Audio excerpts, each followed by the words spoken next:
Hello students, welcome to my channel. तो आज हम पढ़ने वाले हैं uses of lasers in radiology कि लेज़र्स का यूज़ क्या होता है रेडियोलॉजी में। तो अगर मैं आपको सिंपल टर्म्स में बताऊं तो जब भी आप एक्सरे में, एमआरआई में, सीटी में पेशेंट की पोजीशनिंग करते हो तो आप लाइट बीम्स की हेल्प से करते हो, तो वही आपके लेज़र्स होते हैं। ठीक है, तो चलो अब हम डिटेल में पढ़ते हैं लेज़र्स के बारे में।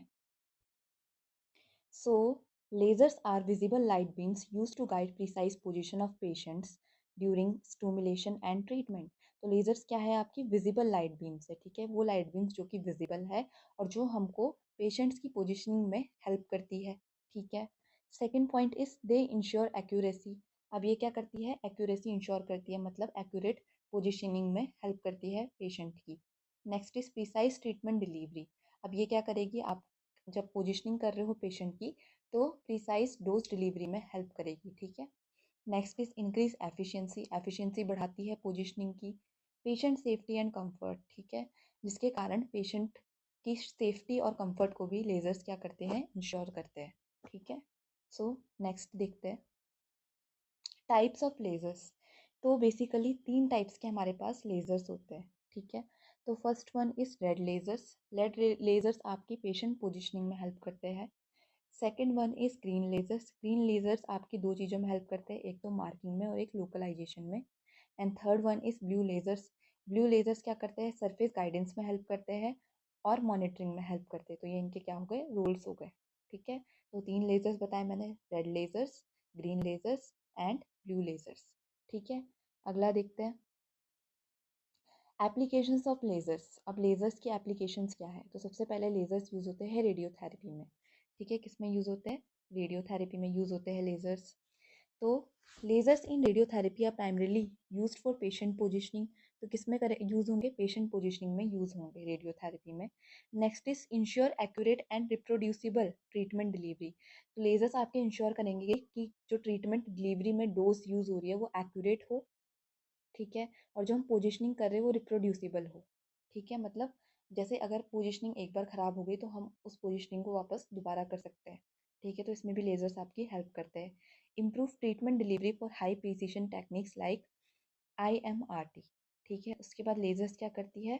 ट्रीटमेंट डिलीवरी को भी इम्प्रूव करती है फॉर हाई प्रिसीजन टेक्निक्स, जैसे कि आपकी IMRT। IMRT की फुल फॉर्म क्या होती है? Intensity modulated radiotherapy. ठीक है, तो इंश्योर करती है कि जो ट्रीटमेंट डिलीवरी हो, ठीक है, उसमें क्या हो? इम्प्रूवमेंट हो। तो लेजर्स इसमें भी आपके हेल्प करते हैं। तो पहला क्या हो गया? रेडियोथेरेपी। ठीक है, नेक्स्ट देखते हैं।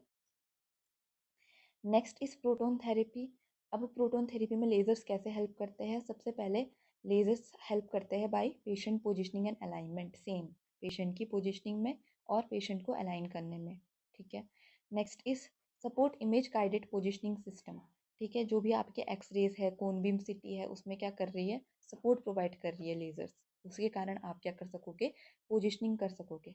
Next is assist precision beam delivery setup. ठीक है, वही ये जो आपकी डोज होगी वो प्रिसाइज होगी।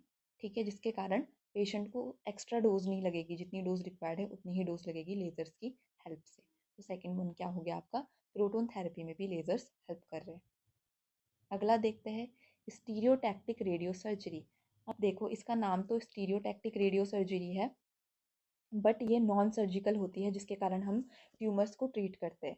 तो इन stereotactic radio surgery lasers play vital role in ensuring sub millimetre accuracy. क्या इंश्योर करती है? सब मिलीमीटर एक्यूरेसी। ये जो डोज हो वो मिलीमीटर्स में दी जाए, एक्यूरेट डोज दी जाए पेशेंट पोजिशनिंग के दौरान। ठीक है, फोकस्ड रेडिएशन ट्रीटमेंट। ठीक है, dose often delivered in one और फ्यू सीजन्स। एक या एक फ्यू सीजन्स में आपकी डोज को डिलीवर किया जाता है स्टीरियोटैक्टिक रेडियो सर्जरी में। ठीक है, तो दूसरी एप्लीकेशन क्या हो गई? Stereotactic radio surgery. पहली मैंने आपको बताई रेडियो थेरेपी में यूज़ होता है, दूसरा मैंने बताया प्रोटोन थेरेपी में यूज़ होता है, और तीसरा कहाँ पे यूज़ होता है? स्टीरियोटैक्टिक रेडियो सर्जरी में यूज़ होता है। ठीक है, लेजर्स का। अगला देखते हैं यूज़ ऑफ लेजर्स। तो पहले हमने एप्लीकेशन देखी, अब लेजर्स का यूज़ क्या है? Let's start. तो पहला यूज़ है आपका पेशेंट पोजिशनिंग एंड इमोबिलाइजेशन। किस में हेल्प करेगी? पेशेंट की पोजिशनिंग में और इमोबिलाइजेशन में लेजर्स आपकी हेल्प करेंगे। Lasers beam project lines on to the patient skin. मैंने आपको स्टार्टिंग में बताया था कि आप लेजर्स की हेल्प से क्या करते हो? पेशेंट की सेंटरिंग करते हो। एक लाइन सी आती है ना, तो वो आपकी लेज़र की ही लाइन आती है। तो लेज़र बीम क्या करती है, project lines on to the patient skin, ठीक है, और इमोबिलाइजेशन डिवाइस जिसकी हेल्प से आप पोजिशनिंग सही कर पाते हो। Align patient with treatment machines, iso centre patient को अलाइन करने में हेल्प करेगा मशीन के आइसो सेंटर में, ठीक है, ताकि आपकी पोजिशनिंग क्या हो सके, ढंग से हो सके, ठीक है। नेक्स्ट देखते हैं आइसो सेंटर मार्किंग, वही सेंटर को मार्क करने में हेल्प करेगा, ठीक है। तो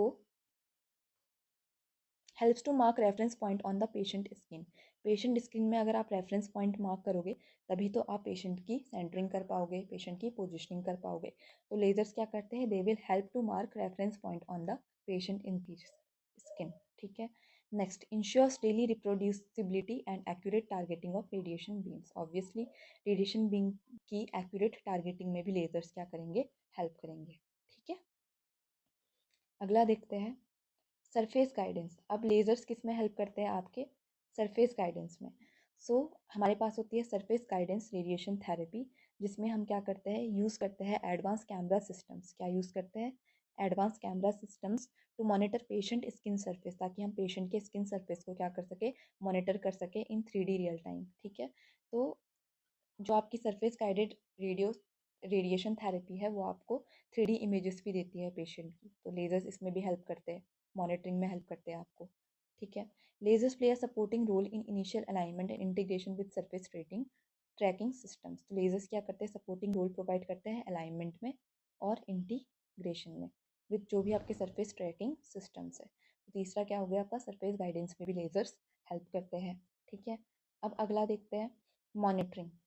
तो लेज़र्स की हेल्प से हम क्या क्या कर पाएंगे, क्या क्या कर पाओगे आप, सबसे पहले आप पेशेंट पोजीशन को मॉनिटर कर पाओगे, दूसरा आप सेटअप मॉनिटरिंग कर पाओगे, और तीसरा आप मशीन की जो अलाइनमेंट मॉनिटरिंग है उसको भी देख पाओगे। तो तीनों चीज़ों की मॉनिटरिंग कर सकते हो आप, पेशेंट की पोजीशन की, सेटअप की, मॉनिटरिंग की, ठीक है, और मशीन अलाइनमेंट मॉनिटरिंग भी कर पाते हो लेज़र्स की हेल्प से, ठीक है। अगला देखते हैं मेकिंग कस्टम इमोबिलाइजेशन, ठीक है। अब लेज़र्स का रोल क्या है, इमोबिलाइजेशन में भी है, ठीक है, क्योंकि जब आप एक बार सेंटरिंग कर लेते हो तो उसी टाइम पेशेंट की इमोबिलाइजेशन हो जाती है, ठीक है। उसके बाद तो हमको क्या करना पड़ता है, एक्सपोज करना पड़ता है, तो हम पेशेंट को क्या कर देते हैं, इमोबिलाइज कर देते हैं लेजर्स की हेल्प से। तो यही है इसका मतलब, ठीक है। अगला आता है वेरिफिकेशन। वेरिफिकेशन में क्या करोगे तुम लोग, confirm the accuracy of patient setup, वही एक्यूरेसी में हेल्प करता है, इक्विपमेंट को अलाइन करने में हेल्प करता है, ट्रीटमेंट डिलीवरी ज्योमेट्री में भी देखने में हेल्प करता है। दो they don't verify internal anatomy, internal anatomy को तो वेरीफाई नहीं करते, लेकिन तुम्हें क्या देते हैं, एक्सटर्नल रेफरेंस वेरिफिकेशन देते हैं, तभी तो तुम क्या कर सकते हो, पोजिशनिंग कर पाते हो पेशेंट की, क्योंकि तुम्हें एक्सटर्नल रेफरेंस वेरिफिकेशन मिलती है बिफोर इमेजिंग और रेडिएशंस, ठीक है। थैंक यू सो मच, यही था आपका लेज़र्स के बारे में। तो आप इसके एप्लीकेशंस और इसके यूजेस एक बार पढ़ लेना। Thank you so much.